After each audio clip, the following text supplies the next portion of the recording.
Hi అండి, అందరికి నమస్కారం. ఈ మధ్య పాలు కల్తీ, పెరుగు కల్తీ, నెయ్యి కల్తీ అని ప్రచారం జరుగుతుంది.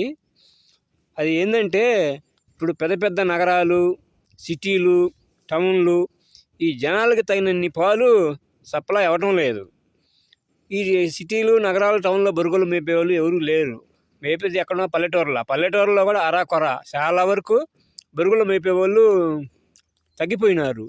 ఈ జనానికి ఈ తగ్గ నాణ్యత గల పాలు తగినన్ని సప్లై చేయాలంటే సరిపోవు. అందువల్ల కల్తీ చేస్తూనే ఉంటారు, వాళ్ళ వ్యాపారాలు చేస్తూనే ఉంటారు, ఎవరు ఏం చేయలేరు. చేసేది ఏం లేదు, తాగటమే అంతే. స్వచ్ఛమైన పాలు ఈ దేశం మీద అందరికీ అందాలంటే అందవు. వాళ్ళ వ్యాపారాలు వాళ్ళు చేస్తూనే ఉంటారు. ఈ పల్లెటూరులో బరుగోలు మేపే వాళ్ళు కూడా చాలా వరకు తగ్గించేసినారు. లాస్ గిట్టుబాటు కాకపోవటం, చాకరీ చేయలేకపోవటము, లేకపోతే ఈ పిల్లలు టౌన్లోకి వెళ్ళిపోవటం కారణం ఏమైతే అయినా చాలా వరకు బరుగోళ్ళని ఎవరు మేపటం లే.